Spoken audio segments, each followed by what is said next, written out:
Hello, everyone. Good evening. Apologies for coming late to class. This is not my style. I'm sorry. If you're in Lagos, you should know that there's traffic wherever you are. I think there's a general thing happening. I'm so sorry. I'm so sorry. We're just going to start. Just confirm if you can hear me. If you can hear me, if my voice is audible enough, if you're ready for today's class, please just let me know so we can go ahead. Just a bit summary of what we're talking about today. Today we're talking about proofreading, proofreading and AP style guide. If you are the person who has been looking for the time that we're going to talk about content writing and copywriting extensively, this is the right class for you, right? So, hi, thank you for joining. Sorry for joining in late again. I was in traffic. I was in mad traffic, but thank God I was able to make it here in time. So today's class is going to be quite lengthy because I want to ensure that I cover what AP style guide is, which is, the general style guide that is approved for writing. So if you're writing for a blog post or newspaper press conference, what else, TV script or anything like that, it is very, very good for you to use the AP style guide. So I'll be walking you through all that and also proofreading, right? So first one, I'm going to talk about what proofreading is. What is proofreading?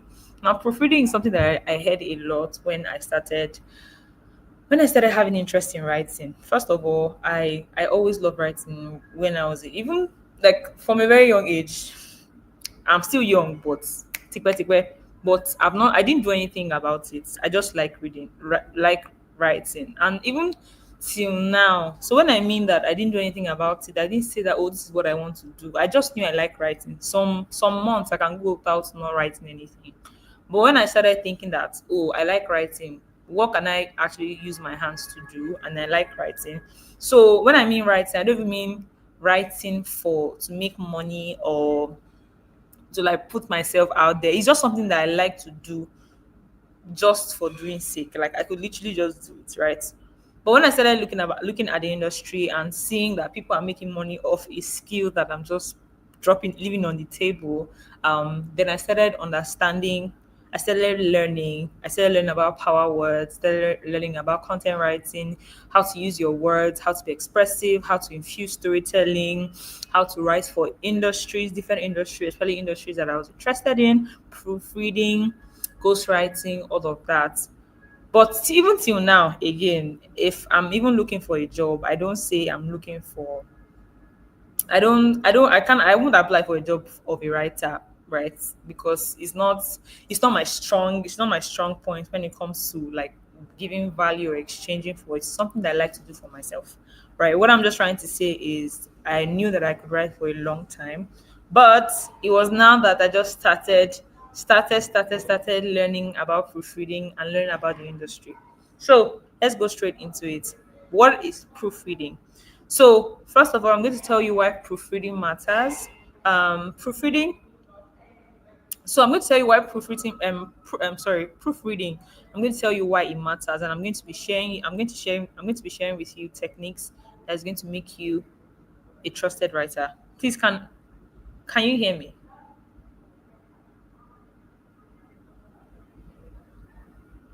Please let me know if you can hear me so I can continue. Please, can you hear me? Should I continue? Or do I need to? Okay, fantastic. Because I was saying something about how you can't hear me, so I wanted to be sure. Right. So the first part is proofreading, and then the second part of this class is the AP style guide. So anyone can write, but not everyone can be trusted with the client's brand voice. Proofreading separates people who see writing as hobbies from professionals. That is the major difference, really. Not like, again, I use myself as an example. I started writing as an hobby. I didn't see it as something that, I could really make money from. But when I started doing content, I realized that I can actually write and still do content, right? And so I started learning about what proofreading is. I started learning about things in the writing industry. So basically, proofreading is the thing that separates people who do writing as an hobby and people who are actually writing professionals. It is how you earn trust as a copywriter, as a content creator, as a content writer, right? The spelling, flow, structure, that is what proofreading is, right? So let's go ahead. So I'm going to be sharing with you practical proofreading habits. These are habits that I know that there are people, even in my corner, that I have writers that they write for a living. So I know that these are habits that they do. These are habits that they use, and I also use them once in a while as well. So the first one is, excuse me, the first one, of course, is before editing, take a break. Like, your brain needs time to detach from what you've written. This is what I do personally. Whenever it is I write a blog post from I write a blog post for a client or an industry or even the company that I work with. I always do the first draft.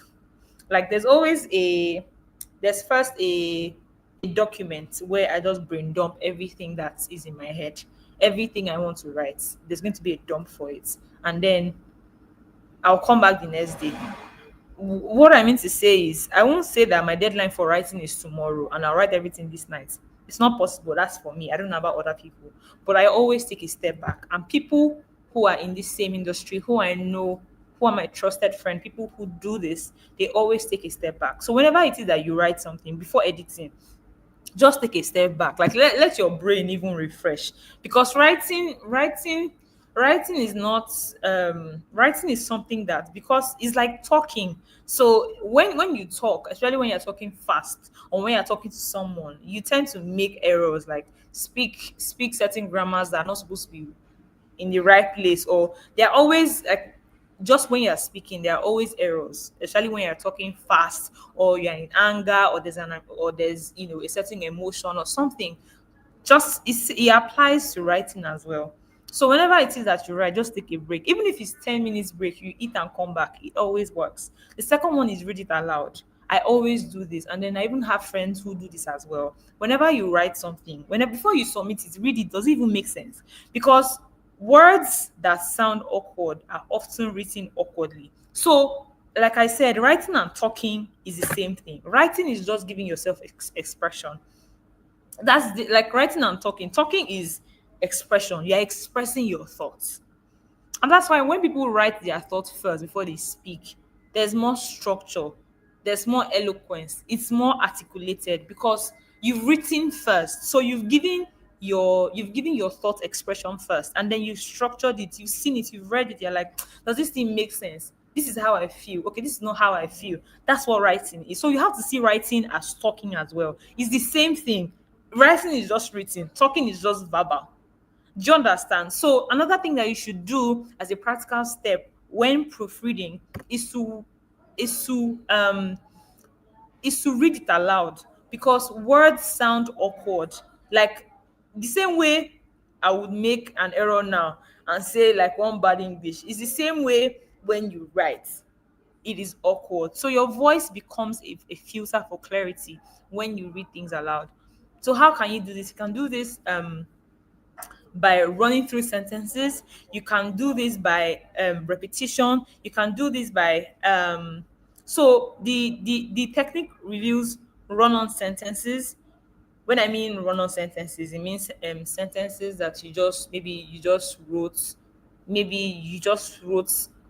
because you're in a hurry, or it's just an error that you wouldn't even know that you made an error. So, but when you're reading things out, you know that this thing doesn't sound well. The second one is repetition. It helps you cancel repetition. So if I say I came here before, then I came here again, those repetitions, you are able to cancel them. The technique also reviews missing words, bad rhythm. So this is what reading things aloud helps you, right? So the second one is number three, read it backwards. For spelling, for grammar, read things backward. This one is so real, because sometimes I just sit down, I just write something, and then I just go back and then I start reading it from the end. Like I start reading from conclusion back to introduction. So always try to read sentence by sentence from the bottom up. See, this thing, for you to actually proofread, you need to know that you're not writing for yourself. You need to know that your career is on the line. You need to know that what you're doing right here, you're not playing here. Yeah, this is not an hobby. This is you ensuring that you're looking to align with a client's brand voice. You are hoping that your work pleases your clients, and it also positions you in a way that you're able to attract the jobs that you want. So proofreading is is a habit. It's something that you always have to do, especially as a content writer or as a copywriter. You see, if it's cringe for you to write, to read your own work, then you probably don't have any business publishing it. You should still sit down and look at it first, right? Before you publish. If you cringe to read your own work, then don't publish it yet. Just look at it again. Use tools to check. Use Grammarly. Like, highlight everything there. Use ChatGPT. So, number three, read it backwards. Reading sentence by sentence from the bottom up breaks your flow. It forces your brain to see each word perfect for spotting typos. Fourth one is do a one purpose pass. One purpose pass. I'm going to explain what a one purpose pass is. Don't try to fix everything at once, but instead, the first one is number one, spelling and grammar. See, spelling and grammar is the meat of writing. You cannot be a writer and you don't know how to spell. You don't know how to write correct English. You don't know when to use correct terms. You don't know when to say I am as am. You don't know how to use where to put apostrophe. You don't know where to use comma. You don't know where to put full stop. You don't know where to use exclamation mark. You need to know all of these things, because these are the these are the core of what writing is. Even before you're even able to proofread, or before I'm able to read your words, I will see your punctuation mark. I will see the way you're spelling. So your test should the first thing you should check when you're doing a one purpose test is the spelling, the grammar. The second one is punctuation. Punctuation, what's your formatting like? What's your headline? Is your headline in small letter? Is your introduction in header one, header two? What's your breakdown? So when you're breaking things down, are you putting bullet points? Are they numbered well? Are you using paragraphs? Are you putting white line space in between what you're writing? The third one is meaning, tone, and voice. And this is the reason why people always proofread. Meaning, tone, voice. If you're writing for an oil and gas industry, or a brand in the oil and gas, you need to go back and think, does this thing even make sense? What's the tone like? Is it professional? Is it friendly enough? The words that I'm using, is it are these the terms that are familiar with people in the oil and gas industry? So the third part is meaning, your voice, your tone. Because see, a client will only pay you money when they are able to see that your writing aligns. Like, they can go to bed and they know that nothing is on fire. They understand that you that they've given the job, you understand the job. There's no difference between you and them. You are literally a catalyst to their vision. You are actually there to ensure that whatever it is that they are saying, whatever it is that they are putting out there, you are selling it in a way that they feel replicated. It's not forced, right? So the first one is use tools. Be smarter than them. See, a lot of there are ways you can use ChatGPT, and you would always refine it. I use ChatGPT, and I always tell ChatGPT, you're telling me rubbish. I'm not even joking. Like, there are times I'm like, no, this your caption is whack. It doesn't even work. This your punctuation. No, I don't want this. You can use tools, like, but you have to ensure that your tools, everything that you are using, it aligns with your context. You have a goal in mind. If not, even the tools that you are using, they'll whine you.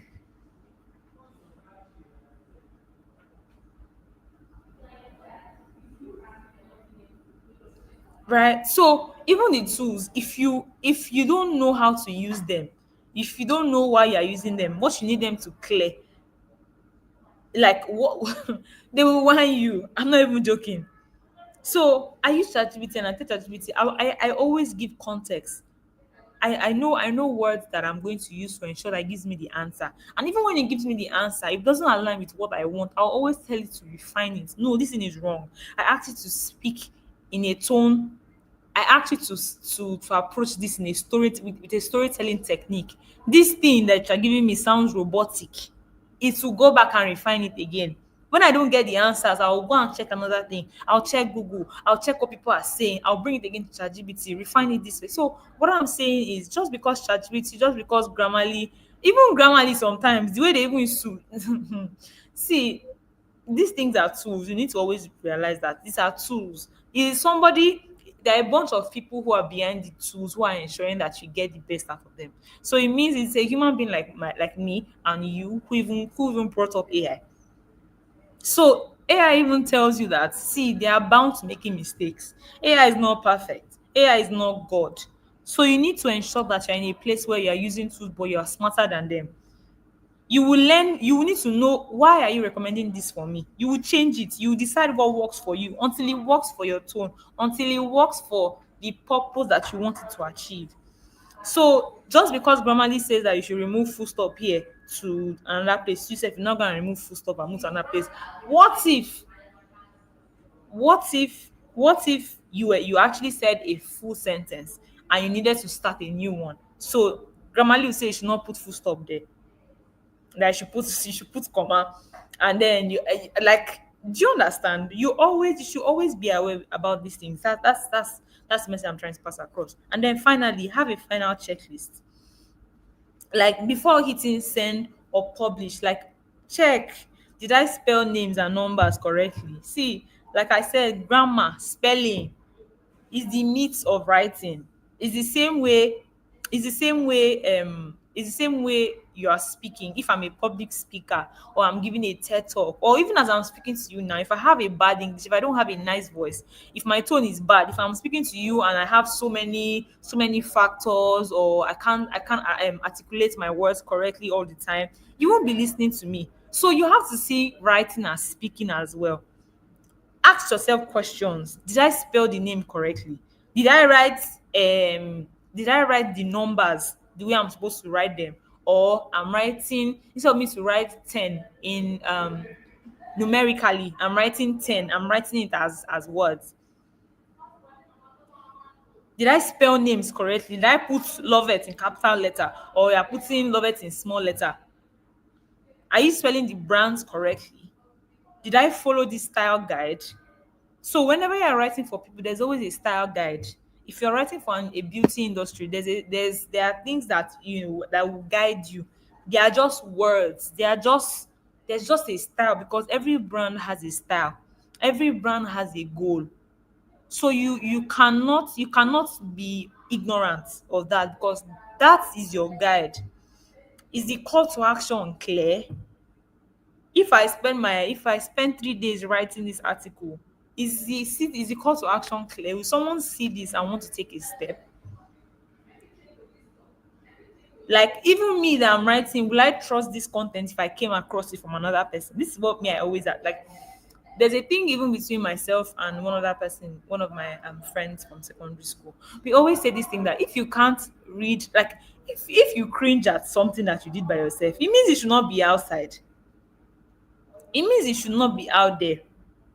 And don't get me wrong, there's a time where you're going to, it doesn't mean that you should not fail. Oh, you shouldn't, mm-mm. It just means that doing your best, what doing your best means is you're doing your best at the current stage that you are in. Like, this stage that I am in, this is the best that I can do. When I move to another stage, you do the best that that stage requires of you. But there are times when most of us don't even do the best. We know. See, there is an internal regulation that every human being has. When you do your best, you know that you've done your best. And when you know that you didn't really put your mind to do something well, your inner spirit, your inner spirit, your spirit to tell you, your spirit to bear witness and say, this thing I did not do it well. So what that means is, when your internal regulation spirit or anything you want to call it, can be the holy, if when the Holy Spirit tells you that, see, it does not flow when inside your mind you know that, this thing, it get as to be, don't just move on from it, or still take out time. But what I'm saying is, this doesn't cancel the fact that you should not do work, or everything should be perfect, or wait till like you get. No, if you're not doing the work now that things are not perfect, when things are perfect you cannot do it. It's not a lie. Even the Bible says that he that is faithful in small things be faithful in big things. That's just the way life works. If you're not using the things that is in your hand now, even when you have big things, it cannot work. That's just the principle of life. In this context, what I'm saying is that when you are writing, when you've done something, you've done a project. So this does not just it doesn't just apply to writing. If you're done with any project and you are like, this thing, should I go see this thing outside? I go like this post. I go read this thing. If you see it and no more, you know jail like that, it means that you already have standards for yourself. I have standards for myself. There's certain content, there's certain things, there's certain campaigns that I do and I see and I'm like, we could have done better than this. So we are more than this. It doesn't mean we just know that you are more than this. And there are times that you know that, I've done so much. So let your spirit always bears witness with you.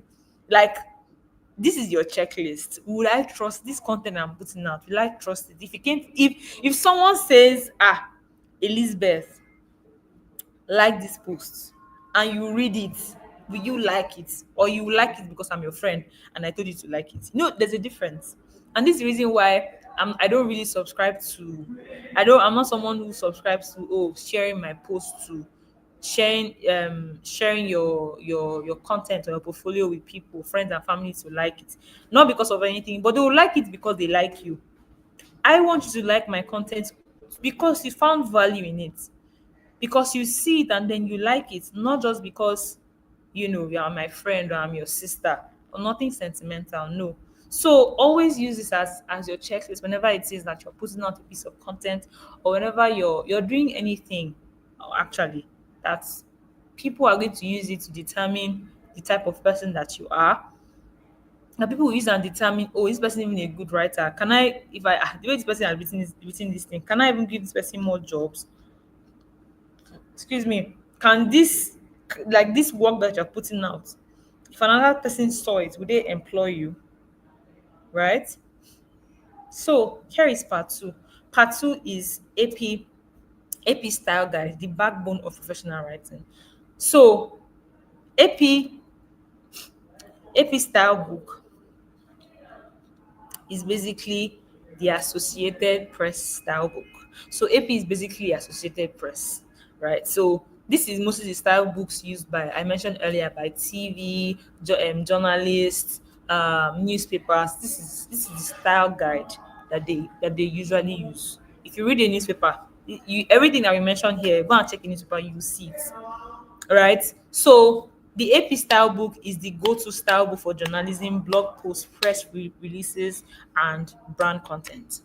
So some brand always use AP style book, some don't. That's why it's important that you ask, do you have a style guide? If you don't have a style guide, at least recommend some for them, because it's popularly used.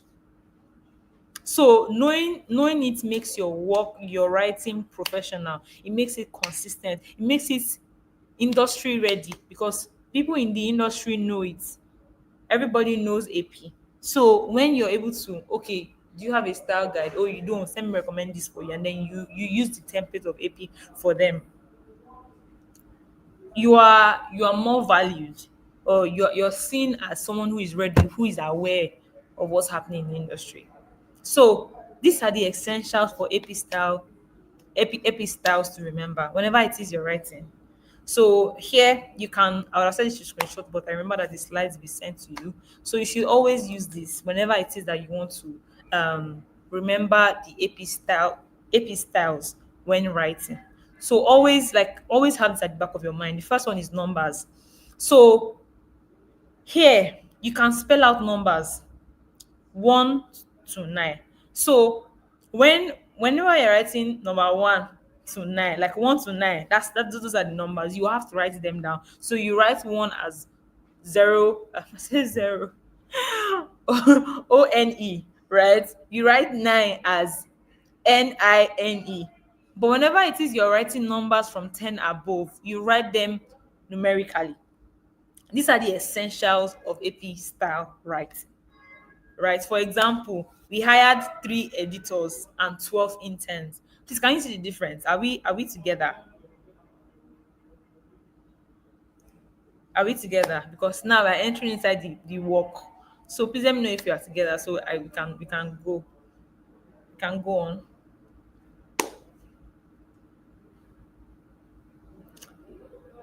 Yes, okay. Fantastic.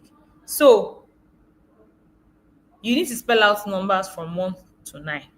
When I mean spell out, write one as as ONE, right?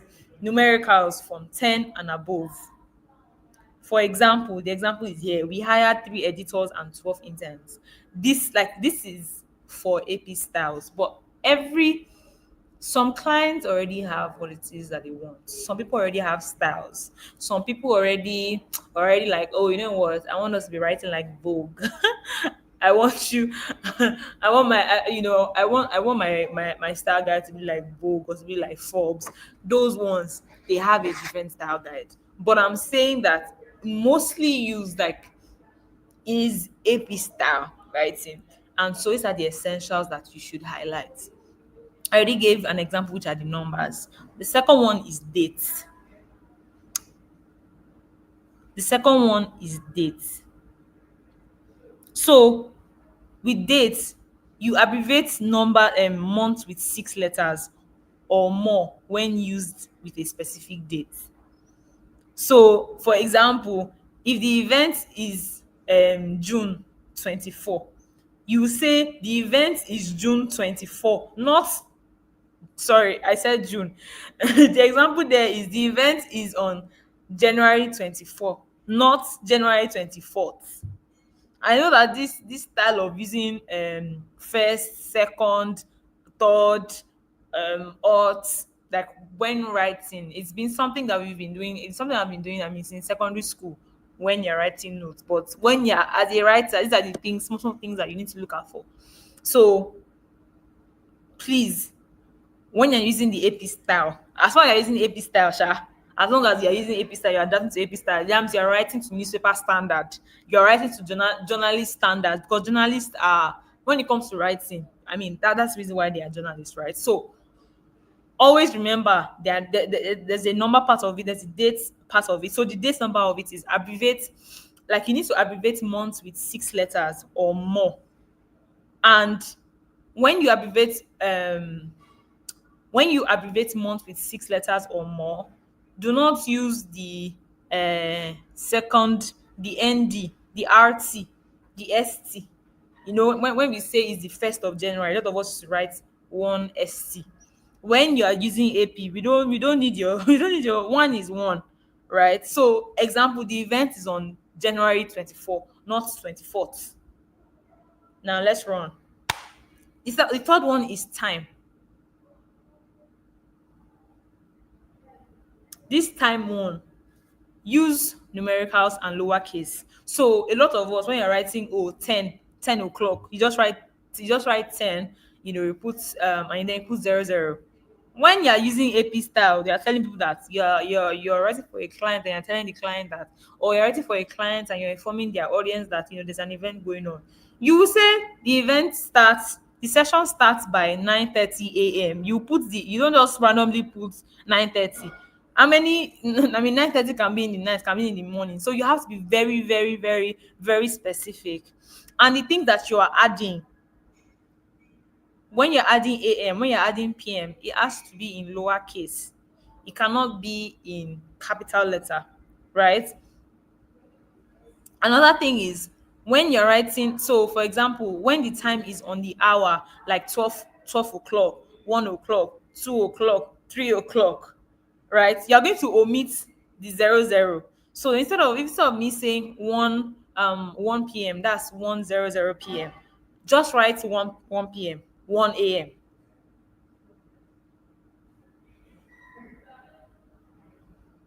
I hope it's clear. I hope it's clear. I hope it's clear. If it's not clear, you can just take a screenshot or the slides will be sent to you and then you can go over it again. I ensure that the examples are very, very clear and very specific so it will help guide you. The fourth one is percentage. When you use percentage, like when you're using percentage sign, always put the sign. Like whenever it is you are saying 100%, always put the percent at the back. Always put the percent by the bar because nobody understands whether it's 10. Like always add the sign there. Now the fifth one is titles. Is titles. You need to capitalize formal job titles. Like whenever it is that they come before a name. So for example, managing director. So an example is managing director Grace Okoro versus Grace Okoro, the managing director said,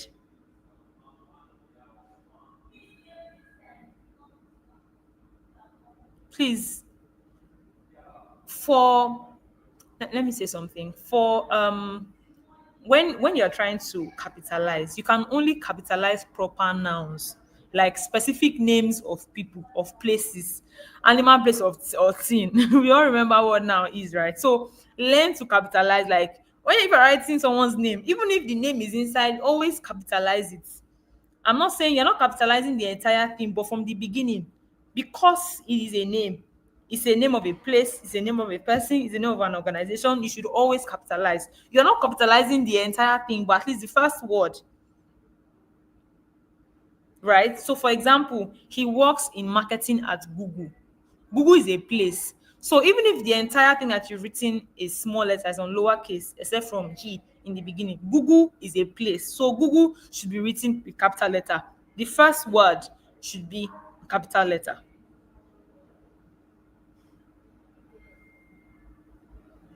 right? So, the other one is Oxford comma. So, AP style does not use Oxford comma, and the Oxford comma is the comma that comes before and.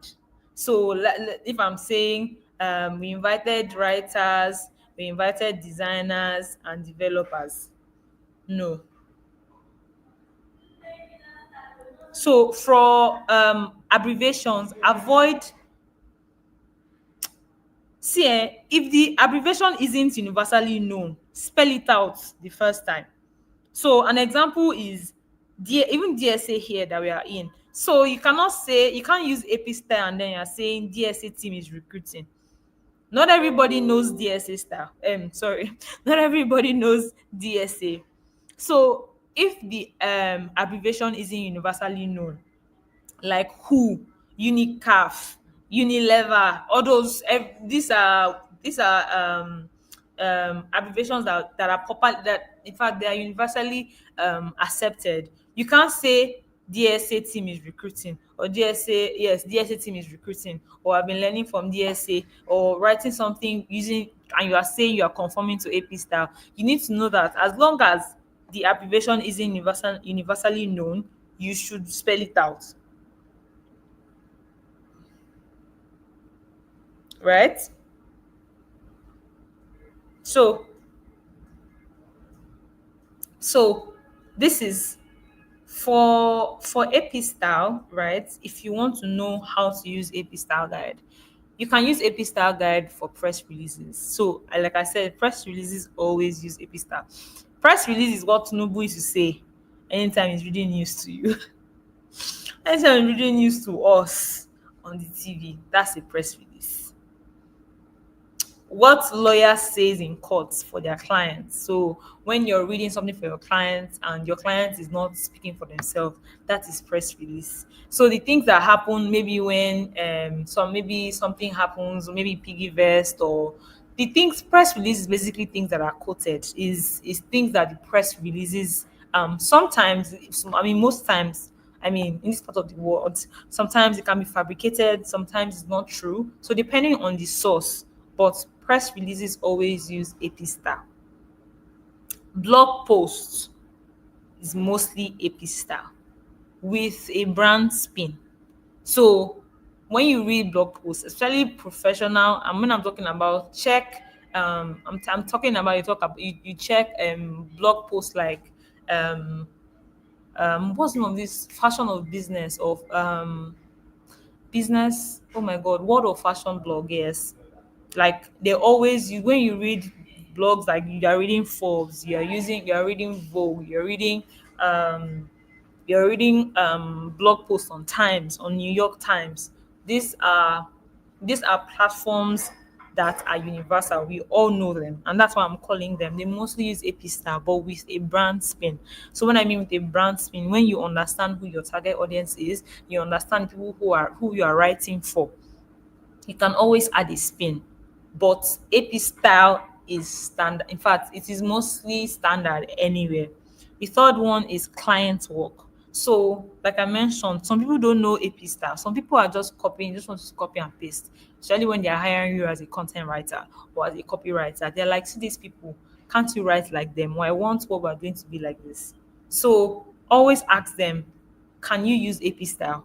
Like recommend it to them. So if they don't know, let them see your work. See, there's something I like about AP style. AP style just gives your work a left. See the structure, the flow. You're just smooth, like you're you're smooth like Michael Jackson. I'm not even joking. So if you're just new to writing, start using AP style. You might feel like you're sounding like a robot, but you don't necessarily have to sound like a robot. All you need is the essentials that I've shared, and I'm going to go back to so we can just go over it again. So AP style doesn't mean you're going to sound like a robot. It doesn't mean that you're not going to use storytelling. It doesn't mean you're not going to sound interesting or in town or no. AP style just guides you.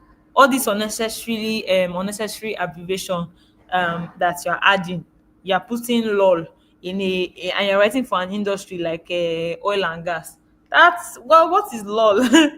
What is lol? Why would lol be in an article they are writing for, and for a company in oil and gas? If you're telling story for a community brand, that is different. Or you're selling in or you're sending mail letters, that is different.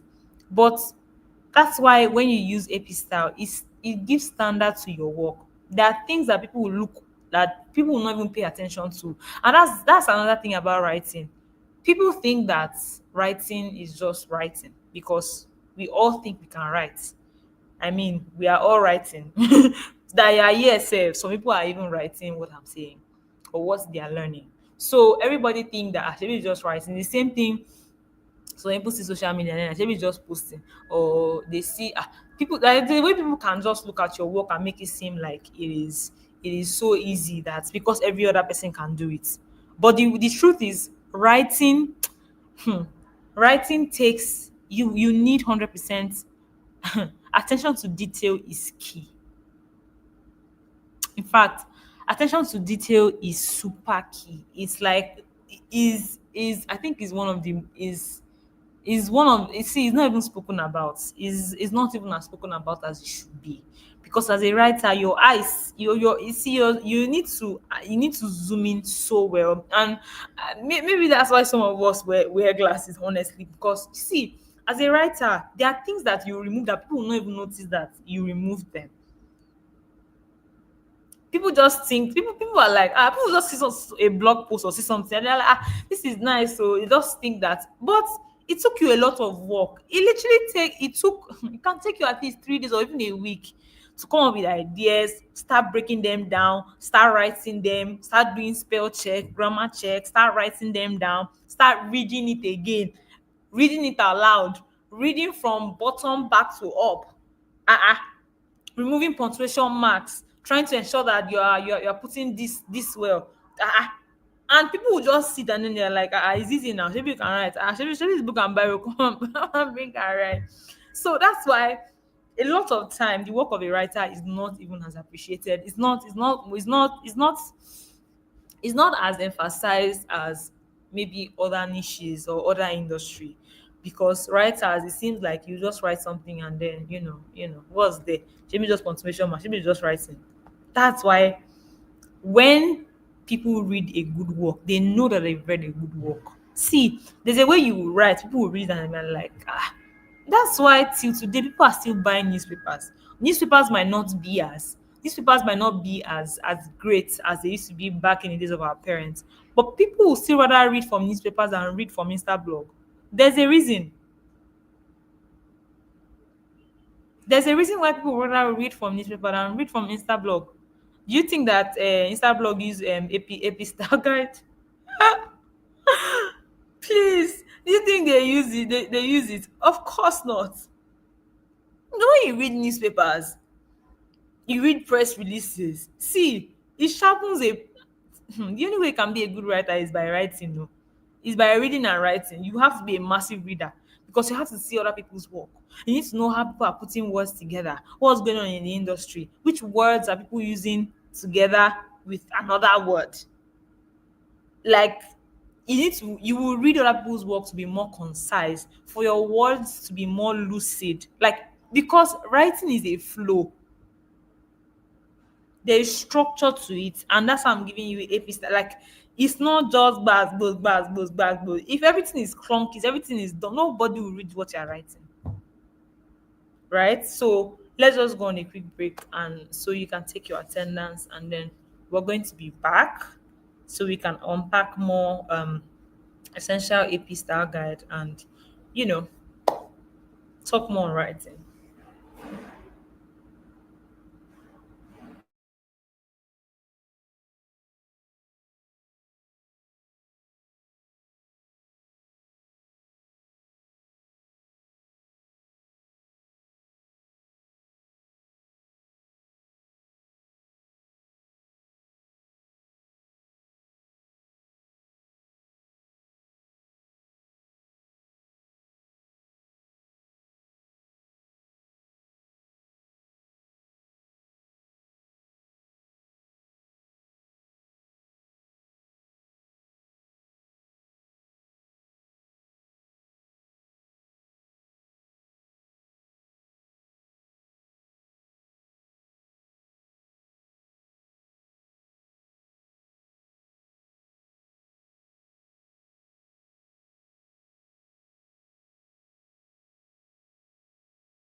All right, guys. Good evening. Welcome back. I have been waiting to be signaled, but I'm just going to come up so we can just go ahead with class. I hope you're done with your attendance, and you can hear me. I hope I'm clear. I hope your network is not after me. I hope your network is not after you like mine is after me. So I just dropped some line there. Please, can you hear me so we can go ahead with the class? Please confirm if you can hear me, if you can see me. Yes, Angel, fantastic. Thank you. Thank you. So it's Friday night, and because it's Friday night, I'm going to be having fun to learn this AP styling thing. Also, because I don't want you to get it confused. It's very easy. It's something that you can hold here. You can just be here when you're writing, and then you're writing you use it as a guide every time you're writing, right? So we're going to go over it again because at first it might sound like a lot of rubbish, especially if you have no experience writing, especially if you're just new to all of this. What you know how to do is send message on WhatsApp and you like to write. So we're going to go over it again, right? So AP style guiding is basically everyone's go-to style guide, especially if you're into journalism. See, journalists they write like a mad person, right? So especially journalists, blogs, fresh releases, and brand content. For some brands, they usually use this style, others do not, right? But knowing it, like even personally, because the basics is not really tied to industry, even though some people they might be like, okay, especially when your clients or excuse me, or your management or people who you are working with, right? They do not really, which is highly rare, honestly, because what AP style guide does is it gives your work structure, it gives it flow, it gives it consistency. It's the same way I'm speaking. It's the same way the way I'm speaking to you. As I'm lucid, I'm articulate, I'm speaking to you, you can understand, it's comprehensible, like it's concise. You can understand what I'm saying. Everything that I'm saying is not just something that I'm coming here to say just now. Like my thoughts are not just coming to me. I'm not just thinking about everything that I'm saying. I've thought about them before putting this slide, after putting in this slide, I thought about it, I read it, right? I read it, I'm like, oh, what's the flow like? What message am I trying to pass across? Okay, what do I need to change? Even while writing my slides, I'm like, okay, this one should be here. Let me divide it into two. Divide proofreading into one, and then part two should be AP style guide. So, like when you write, there's a structure to it, especially because you don't want to bombard people. You don't want people to you don't want people to see your work and then I'm like, I'm already overwhelmed. Especially in a generation that people get distracted so easily. Especially in a generation where people don't like to read. Nigerians don't like to read. It's the same way you put caption. People are still writing, what's the price? What's the price? What's the price? It's literally in the caption, only if you read. Do you understand? Nigerians don't like to read. So you need to know that you're in a country with people that don't like to read. So as you're writing, put that in mind for you to know that everything you're saying has to be, it has to have a structure. It should have a flow, that I'm reading it and then I'm even enjoying what I'm reading. I'm not feeling overwhelmed. I'm not seeing it and everything is chunky. Personally, I've said this before. Anytime I see a long message that is just, first of all, when I see a long message, especially on WhatsApp, I'm like, you think about me like this, so what? I just came to give me a long message. That's number one. But that aside, when I see a message and it's clunky, like no paragraph, no full stop, no. Where do I know where you stop talking? When do I know where you continue? Where do I know which paragraph? Like, how do you highlight your point? You just scatter your thoughts to me, and then you expect me to do the work of debunking your message, the work of saying, okay, maybe the person wanted to put full stop here. So, nobody has time for that. So that's why when you're writing, you need to know that you need to ensure that your work is not clunky. It's not just anyhow, because that's not the type of person that we want to be. That's not the person that you are going to be. As long as you're in this class, you cannot be that type of person. Even though you're that type of person now, you cannot continue being that type of person. So giving your work, your writing structure, and it comes with the little things. It's not until you start writing blog posts. I told you don't have to. I said it. Open a Medium account. Even if you don't want people to start seeing, to start writing, start seeing your work immediately. Write on your notepad every day. At least write what you think. What do you think about your day? Were you just a participant in your day, or you actually think something? Like, how was your day? What were your highlights? How did you feel today? What are the lessons you learned?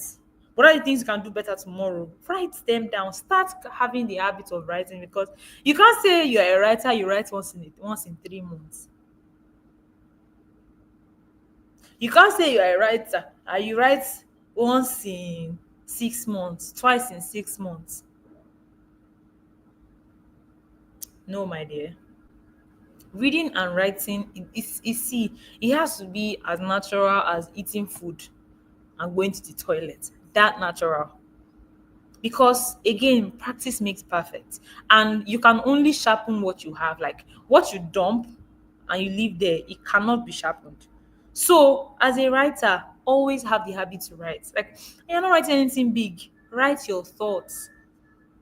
How did the dress you wore today make you feel? What were the compliments that people gave you that you like? What do you think you did today that you can do better? What did someone do to you that even pained you? How can you address it better? What do you like about yourself? I have some daily prompts that I ensure that I feel every day. There are things that I just have, they're just prompts that when I see them, it helps me to want to write more. And you should have them too. Because you're claiming to be a writer, because you want to be a writer. You can't be a writer and you're writing once in 3 months. No. It's the same way you can't say you are a teacher, you teach once in 3 months. It can't be you're a stylist, you make hair once in 3 months. You might not you might be posting once in 3 months, but the work that you're doing underground, the training you're doing underground, you have at least you have manicure that you'll be working on every day. You have someone's hair that you're making every day, every weekend. It cannot see.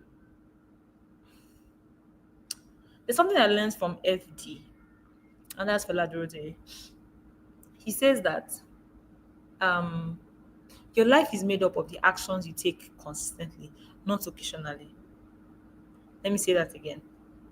Your life is made up of habits that you do consistently and not occasionally.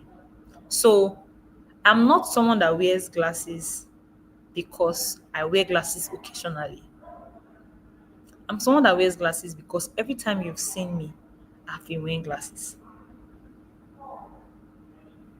And so, humans are not defined by occurrences. So, for example, if I make a promise to you and I don't fulfill it, it doesn't make me a bad person. Yes, life happens. Those are occurrences. But if I'm someone that I always like, I consistently make promises and then I fail, then that character is attributed to me because I have consistently showed up as that. But everything that you are right now is as a product of what you've done consistently, not occasionally. If you're doing things occasionally, you get half results. You get half results. And trust me, every time I come here and I talk about things like this, I'm talking to myself as well. Because I know these things. But then, even when you know them, sometimes it's easy to talk to other people, right? You know these things. So I'm telling you today that your life is made up of things that you do consistently, not occasionally. So if you say you are a writer, write consistently. Write on Twitter, write on LinkedIn, write your stuff, put out your stuff, write out the things that you want people to see you for. So my point is you can never be a writer if you're writing once in 10 months or once in a year. Or after this class, you'll never write again. Or it's not possible.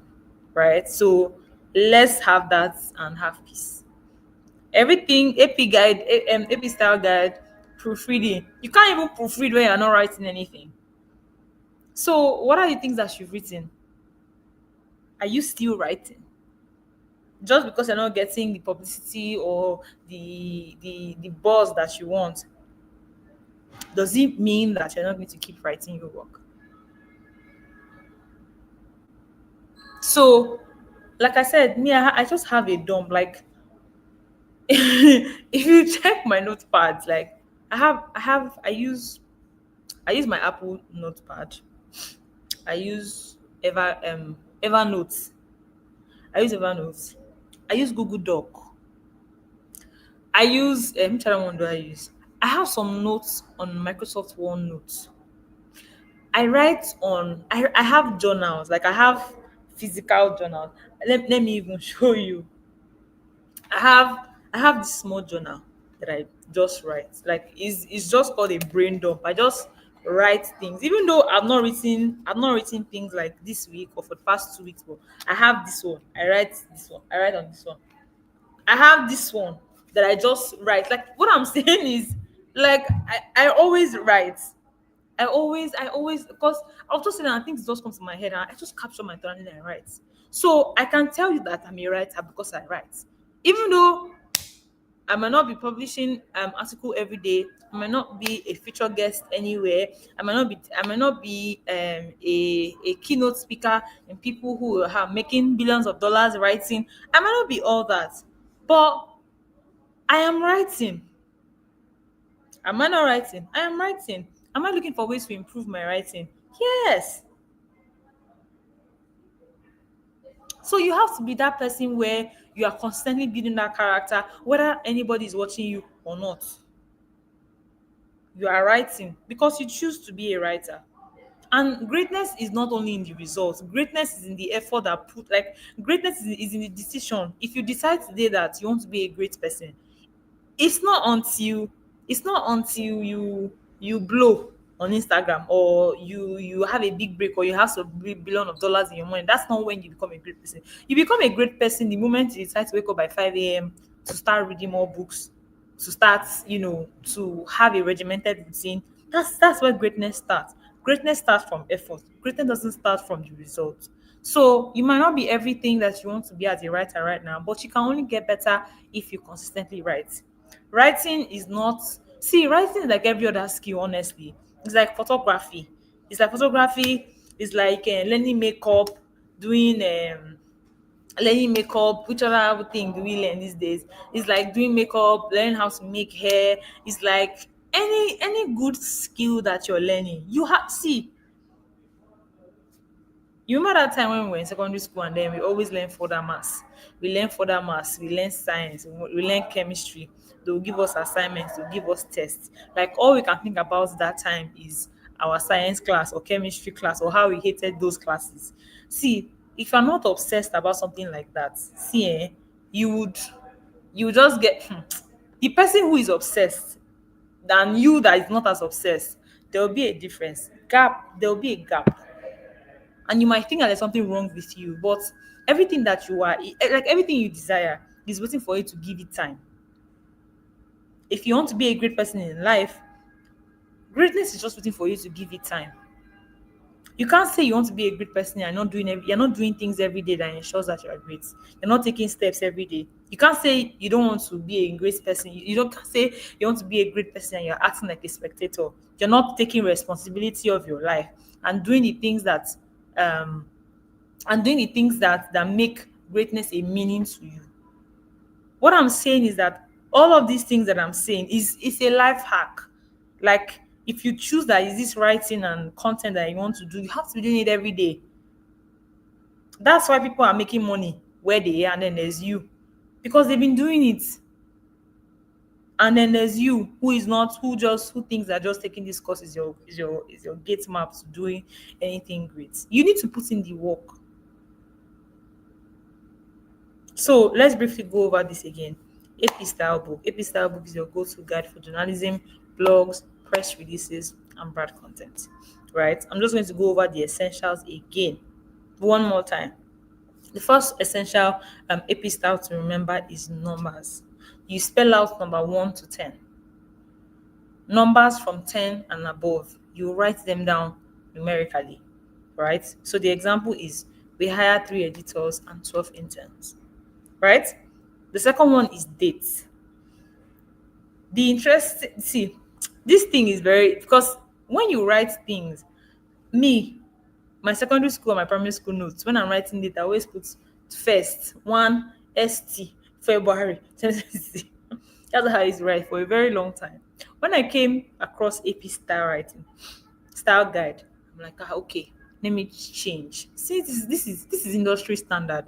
So why should I not be willing to let go of what is not industry standard to what is industry standard? And then I started it. I will write. I'll write 24. I won't write 24th. Because the standard, you won't read a Vogue magazine or a New York Times magazine and then they're writing like that. So why are you, as a writer, even though I'm in Nigeria, even though I'm not even international, why am I writing like that? So another AP style guide to remember is dates. You can abbreviate, no, you can abbreviate words, abbreviate months with 6 letters or more. No, like you can abbreviate. But you see that adding that ST, second, 23rd, nobody asks you. It's 24, right? So let's go. The third one is time. Use use what? Use numbers and lowercase. So session starts by 9:30 a.m. Some people write class starts by 9. We don't know if it's AM. We don't know if it's PM. Some people don't even write so for example, some people don't even write if it's 9:30, 9:34, 9:15. They just they'll just put nine, like they'll just write it like emergency number. And in your mind you're like, is it time that you're writing like this? Excuse me. So when it comes to AP style guiding, when the time is on the hour, when when the time is on the hour, when it's like 10 o'clock, 11 o'clock, 12 o'clock, 1 o'clock on the dot, you don't need to now write 1 p.m. or 1 a.m. Just write the time: 1 a.m., 3 p.m., 3 a.m., 6 a.m. Instead of writing the 6, they're writing 000 a.m. I hope it's clear. When you're writing percentages, sorry, when you're writing percentage sign, use the sign. Don't just write it like that. Don't just write it like that. Right? Another one is the titles. Titles. Like learn to capitalize. This one is something that happens. See, I don't know. Sometimes I think that sometimes I don't even know. But thank God for apps like Twitter, for LinkedIn, where you have to write. It's not just reels you are putting every time. Because again, sometimes you think that these apps are good for you, but if you're really serious about writing, you need to learn how to write. Find a way to just be writing. And that's why I like apps like Twitter and LinkedIn, because in as much as their video, it's not all video every time, like TikTok, like Instagram. At least you can write, and it's those small things that you'll be writing that at least they'll put you one step forward. You'll be making progress at least. So you can capitalize formal job titles only when they come before a name. Only when they come before a name. So, for example, if you're saying managing director, love it. Managing director, the managing, at least it has to be capital letter. The director has to be capital letter. And learn to capitalize when you're writing people's name. You cannot be writing your name, Dari, you're putting D. So, what's the difference between that Dari and D? How do I know the difference? But when you know that when you're writing a person's name, when you're writing places, it has to be capital letter. So when you're writing something like, oh, I'm working in MTN, you can't say I am working in MTN and just put MTN. You're not capital. Like, why won't you capitalize MTN? Even them, that aside from the fact that they are capitalizing it's because it's the name of a place. You are working at MTN. So you see that these AP styles, they're not even here to make you feel like you're writing as a robot or you're not a human being, or saying that, oh, this is what will restrict you from writing as a storyteller, or this will restrict your creative juice or your creative flow. No, these are guys, these are basic, these are basic styles that I'm sure that maybe they taught us in primary school, maybe we have forgotten. It's very, very possible. But it is essential that you daily practice styles like this, especially when writing. The other one is Oxford comma. So when you're using AP style, you don't see things like um you have milk, Milo, sugar, granite. They don't do that.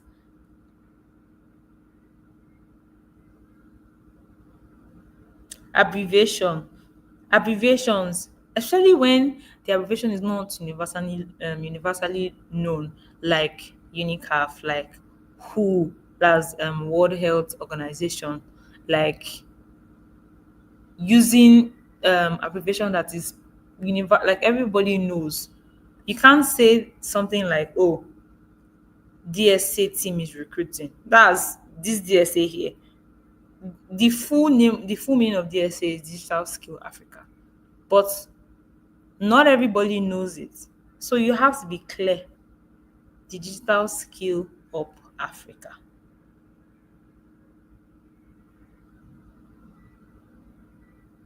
right? So this abbreviation thing, sometimes I read things and I'm seeing somebody write SMH. I'm seeing LOL. I'm seeing laugh my ass out. And it is fine. I'm not even going to lie, it's totally fine. But who are you writing for? Are you sending me a newsletter and you're writing lol? That's fine. That's a newsletter, that's an email. But on a blog post, come on. On a blog post that people from you don't even know where people from different places are coming to write. Blog post, you are literally positioning like you're giving a brand a perception. You're putting lol. You're putting It's something that it's something that I see. I usually forget every time I want to say the example. I don't know. But you can't be using abbreviations like that when you're speaking, like except if that's a client style. And which I highly doubt. I highly doubt it. Because if you're positioning yourself as a thought leader, as an expert in the field, as an industry pioneer, or someone who wants to create change or revolutionary, like give revolution to something, you can't say words like that. And when I now pay you to do the job of a content writer or a copywriter for me, you cannot now be doing things like that, because even normally I won't do those things. So why should you be using abbreviations, in a setting, that type of setting? If you're sending me a WhatsApp message, if you're talking to me personally, sending newsletters, depending on how personal it is, that's fine. But for other ones, other no, you should not. So you should avoid it, right? So how to use AP style guides? Basically, press releases always use AP style guide. Blog posts, mostly AP style guides. Client work, ask them if they follow AP style guide. If not, recommend it.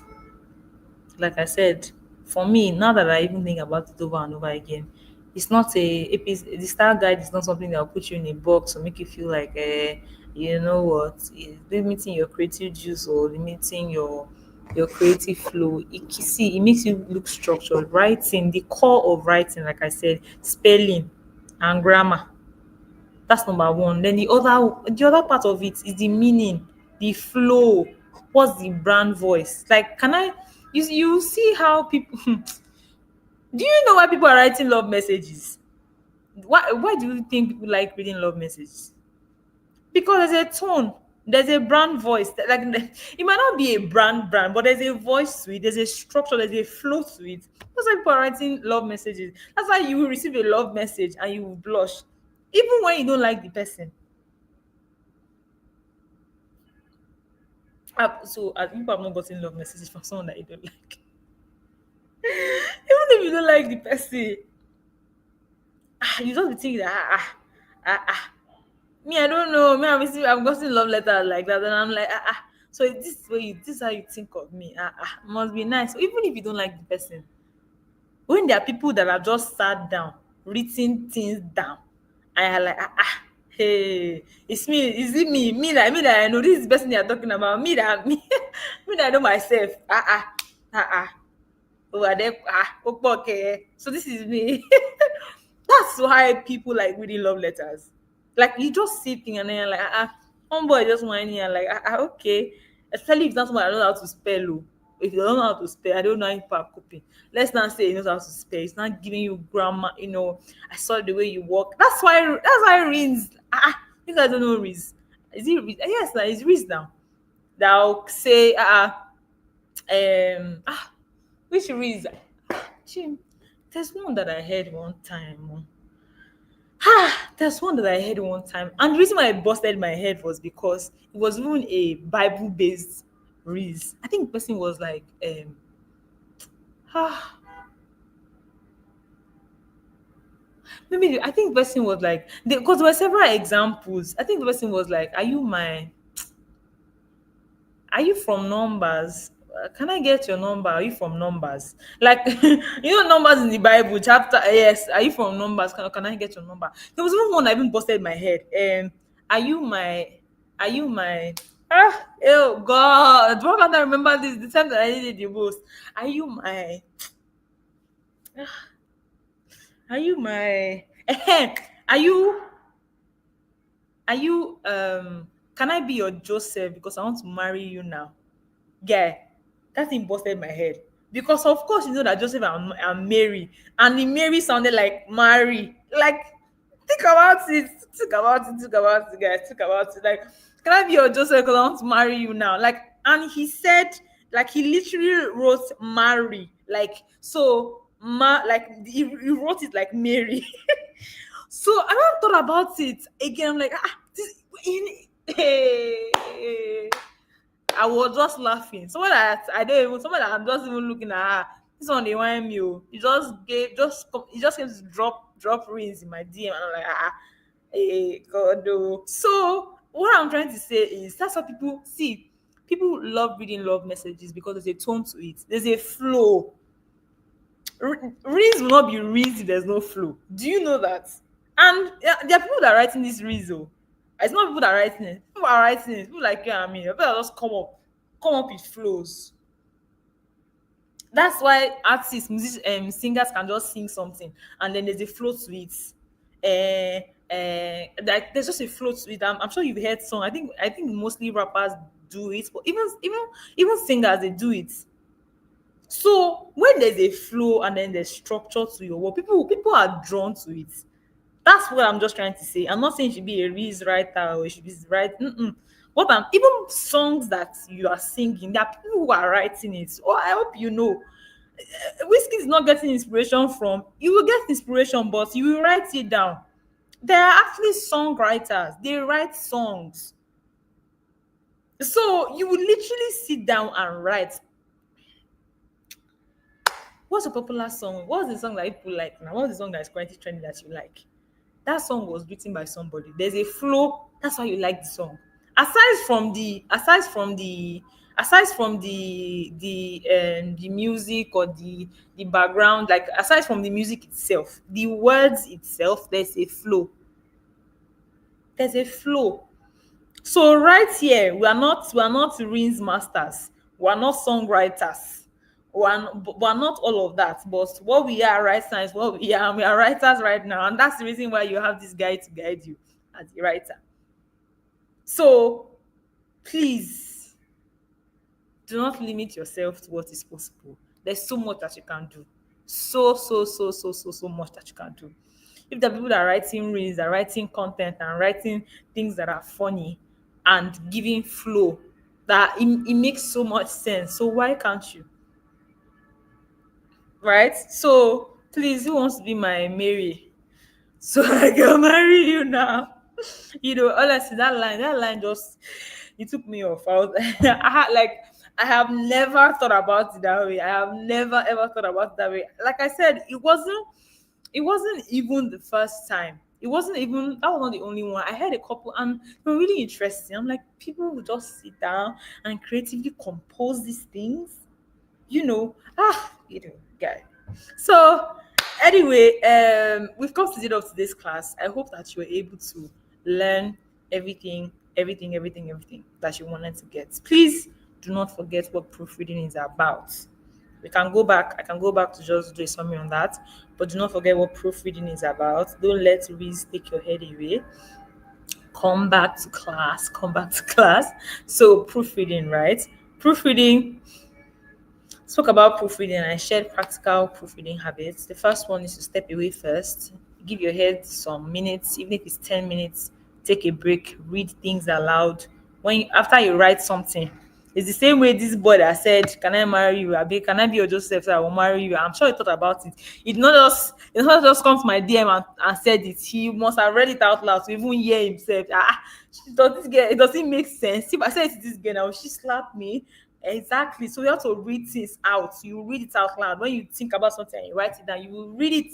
That does this thing make sense? Please learn to read. When you read things, you know when things have bad reading. And bad reading is so good. See, it is the sweetener of writing. Even though spelling and grammar is structure, but you see meaning, rhythm, flow. That is the core of what writing is, right? So let me do this quickly. Read aloud. I've spoken about reading aloud. Then the third one is to read things backward. When you write something, go from back. If you can go from up, like this dance, you do like this, go down too. As you're doing this, you're down. This dance is showing as you go up like this, go down. Exactly. So the fourth one is do a one-purpose pass. The first test that you have to do is check your spelling, check your grammar, because that's what people will see first. Before they see your flow, before they see your read, before they see your swag, before they're able to differentiate your meaning or understand your meaning, they would first check your spelling and punctuation. The second one is sorry, your spelling and grammar. The second one is punctuation. What's your formatting? Again, your headline. Your headline cannot be the same structure, cannot be the same font size as your introduction, your body. Like your headline has to be a headline, and people know that this is the headline. It's when you watch news, there is headline of a news, and that is how your headline of your writing should be. It should not be the same font as your introduction or your body. Do you understand? So the third one is meaning, tone, and voice. We've said that before. The fourth one, please guys, use your tools. Use your tools. Use Grammarly, use AI, use ChatGPT, use things, but do not like they're not your if ChatGPT says anything to you, check them. Like if it don't make sense to what you're trying to achieve, please tell them to redo it again until you get the exact thing that you want for yourself. Finally, have a um checklist. Have a checklist before you send publish, before you put it out there for your generation to read. Please check it. I beg you. Because of me, because you say that it is from here that you learnt it from. Please have a checklist. Don't disgrace us. Don't disgrace me. Don't disgrace us. Okay. So have a checklist that you use for your writing every time. Did I spell well? Did I spell the names and the numbers correctly? Did I spell the name of brands correctly? Some people they write Mr. Biggs as simple as Mr. Biggs is. They write Mr. Biggs as Bigg. Mr. Biggs, like, is there no S in Mr. Biggs? Please correct me if I'm wrong. Show me there's S. Some people don't even know how to write Mr. Biggs very well. If you read your writing, which you will not be able to spot that out or use tools, you will see that Mr. Biggs is there's S there. Some people write even one G. I think it's double G. Please correct me if I'm wrong. Right? So always try as much as possible to spelling.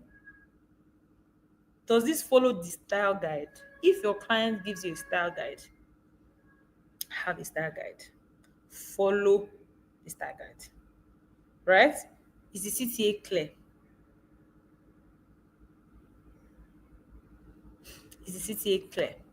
Then the last one is Will I trust this content?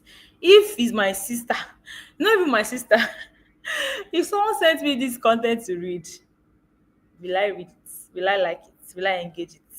Will I see value in it? If you don't, please, please refine it, take it to ChatGPT, do some work with it, improve it, send it to someone to read, check it out again. If you're tired, check try again next 10 minutes or the next day, right? So if you have any questions, please let's start having them before I run. It's Friday nights, I guess. So if you have any questions, please let me have them. Okay. Tim Topper says that is AP style guide. Is AP style applied to storytelling? Yes, my darling. I mentioned that before. That you can definitely use AP style guide. AP style guide is not I told you it's not a way to make your writing look robotic or anything. It's a guide that's going to help your structure. So your flow is still you. You're the person who's going to bring your flow. You're the person who's going to bring your brand voice. You're going to bring the meaning. It just structures your work.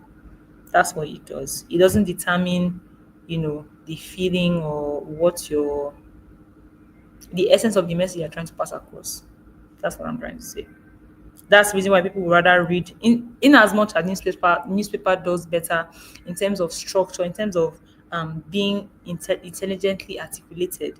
People read from newspapers, but people will still rather read from Instablog because Instablog there's storytelling. Do you understand?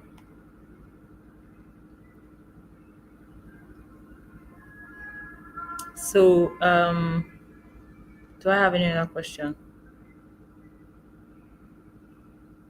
Favor says when writing a blog post. Let me take your question. So Favor says when writing a blog post, can you also use AP style guide in storytelling? Yes, I mentioned. I think I just answered that. I was asking about the other parts about putting names in uppercase, especially the example that had marketing as part of it. Isn't it the designation of a department? The example, the example is. I think I remember the example. The example is somebody started working at marketing in Google, right? In as much as so what I highlighted there is not the marketing, is the Google. Google is Google is a company, it's not a designation of a department. Or is there something I'm missing out?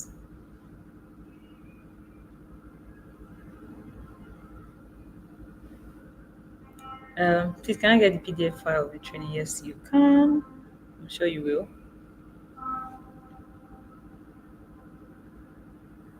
Yes, you can. I'm sure you will. Does AP style apply to writing ebooks? Um, yes, it can. Yes, it can. Yes, it can. Yes, it can. Yes, it can. Yes, I think it can. Please, Oluwadamlola, please let me know if I've answered your question or do I still need to clarify? Let me know. How do we write awkward words awkwardly, please? How do we write awkward words awkwardly, please? Um, I mean, just if you want to write awkward words, just write them now, Abby. I'm not sure how do you write awkward words? What type of awkward words? What are you writing for? But I'm just um, married, so if you can clarify. So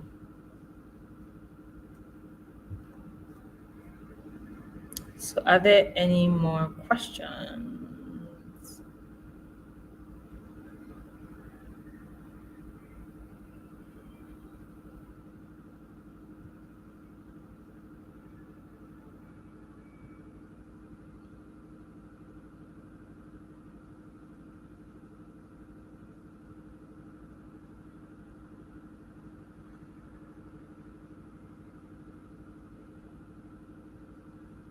So okay, Oluwadamilare, I get what you mean. And I think I just sort of highlighted the example that was in here to capitalize formal jobs Capitalize formal job titles only when they come before a name, lowercase when they follow a name or stand alone. What I'll just say is floral is in marketing at Google. It's Google that is capital letter, not marketing. So is the G that because for you to capitalize, you're only capitalizing name of people, place, organization,